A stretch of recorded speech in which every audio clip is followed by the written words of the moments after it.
Hey gala, kamusta? Welcome sa itong pag-ubad karon na diri sa itong programa, ang programang Nico Kasal TV. Alamay nga pag-pagkasikay sa itong mga kaigsunan, mga suki na itong mga tiga paminawan diri sa itong panag-uban.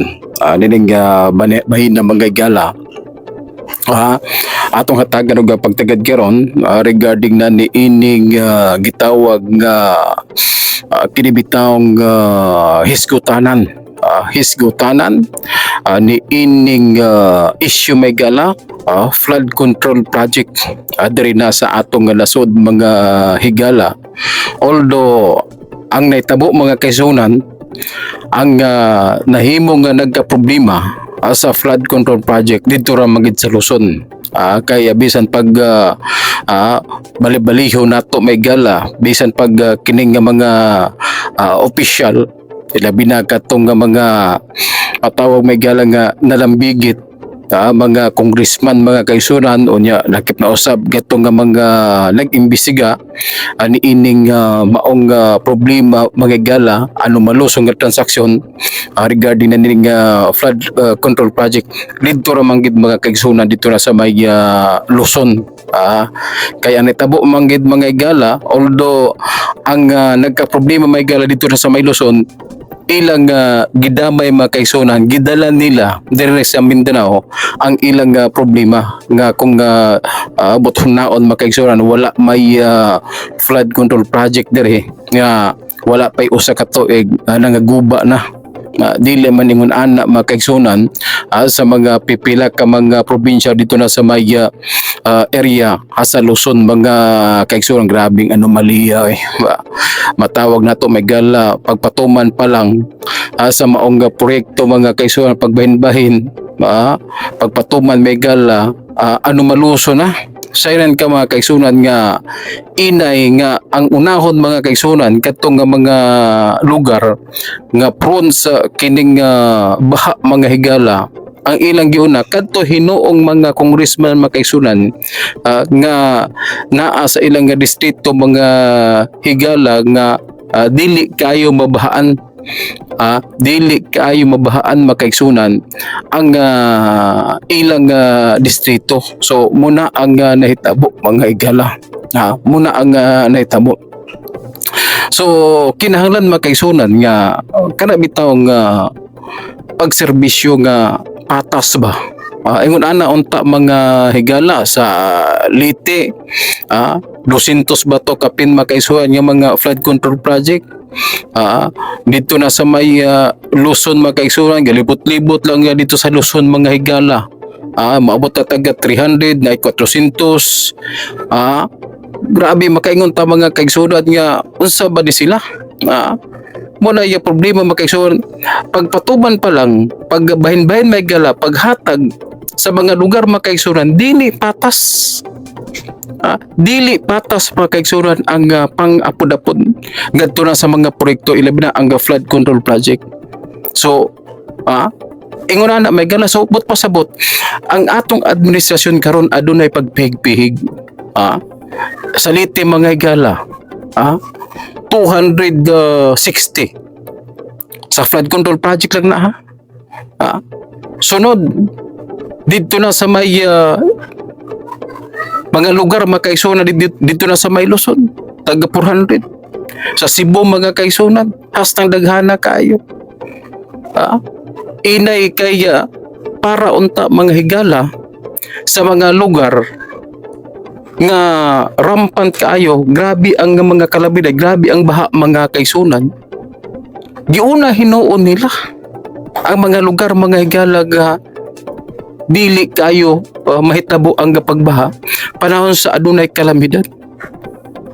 So diha parang daan mga kaigsunan maklaro kayo nga kining administrasyon karon ni BBM mga kaigsunan adunay hokus-pokus adunay hokus-pokus sa pagpatuman mga kaigsunan.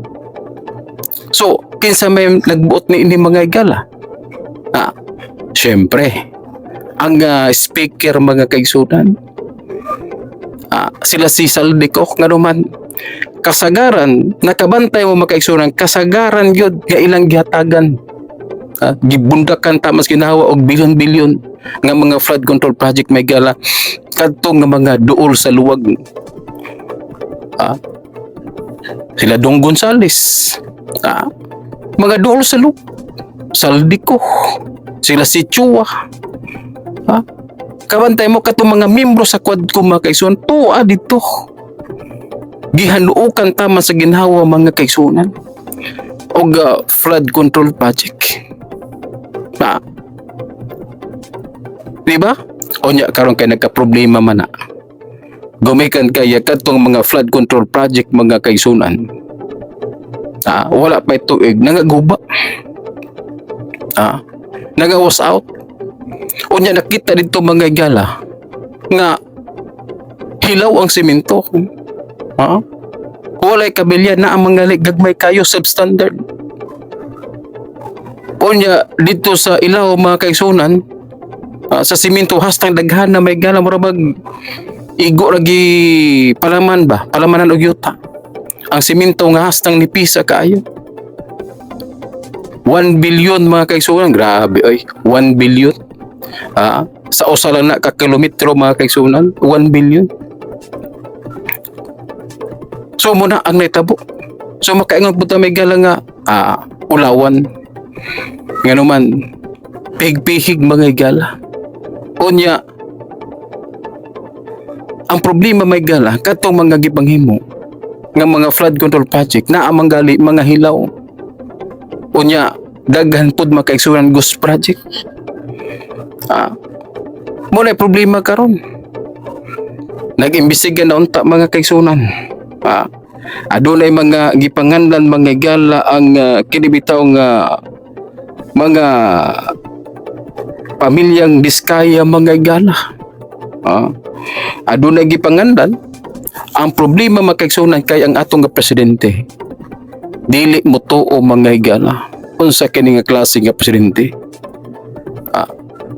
Unsa kini nga dapat unta makaigsunan ang gipangbutag dito nga mga pangalan sa pamilyang Diskaya matawag unta nga person of interest. Basta person of interest mga kaigsunan ikaw gitudlo, dapat ipailam ka sa investigation. Ang problema karon mga kaigsunan kay wala pa na imbestigahan. Ang problema mga kaigsunan gipanalipdan na. Gipanalipdan mga kaigsunan sa atong presidente. Diri na sa atong nga nasod. Grabe kayo. Mo na mga kaigsunan no. Atong ipasupot mo na mga igala. Mo na makaingon ta. Kini nga pamahayag ni BBM. Ni mga kaigsunan no. Morning, sir.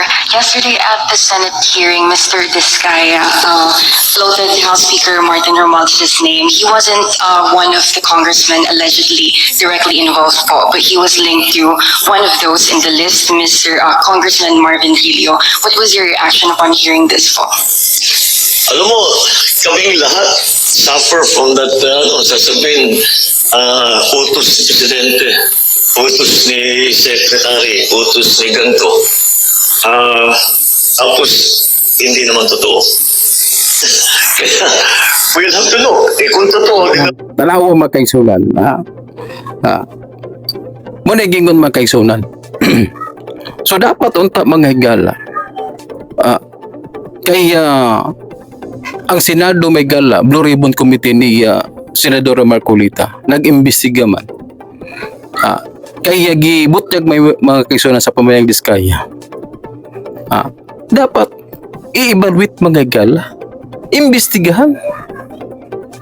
Ang natabo mga kaigsunan mismo ang atong presidente diri na sa atong nasod. Murabag iyan ang dipinsadaan. Kay mismo siya may gala, gumikan kaya mismo siya dili man mo to mga kaigsunan, iyan namang gipamalitan. Gipanaripdan may gala si Martin Romualdez. So, diya palang daan may gala, aduna na hokus-pokus. Utos ni Secretary, utos ni ganito. Tapos, hindi naman totoo. Kaya, we'll have to know. Kung totoo, di na problema. Tawa ho. Di daw tinuon. Managingon mga kaigsunan nga, dapat, kung ikaw presidente, kursunada ka, nga makuha makaigsunan, mahibawan kung nga kinsa ang nagpaluyo. Kung ikaw, wala kay kalambigitan, dapat fair ka. Dapat patas ka. Kay investigasyon man eh. Ang problema makaigsunan, kay murabag gidipinsa na mga igala sa atong presidente diri na sa atong nasod si Martin Romualdez. We'll have to look. Kung totoo, di na problema. Na talagang inutos. Pero hindi. Ang nakikita ko, we are all of us who are in high positions of high offices in government, all of us suffer that ay, akala ko approve mo eh. Wala akong alam dyan. Sabi ni ganito.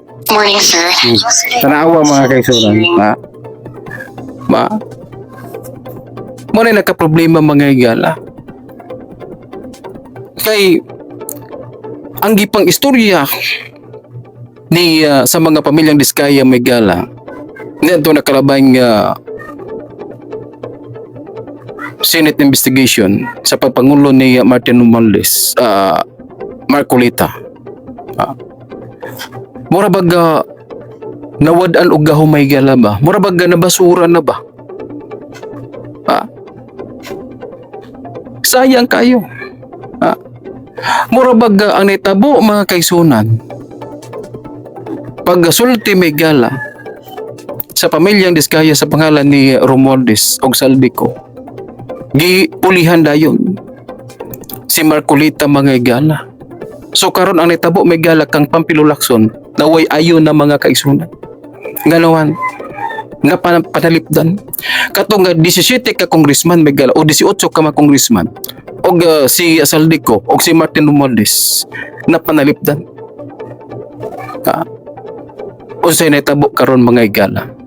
Ilang gidota mas ginawa si Saldico.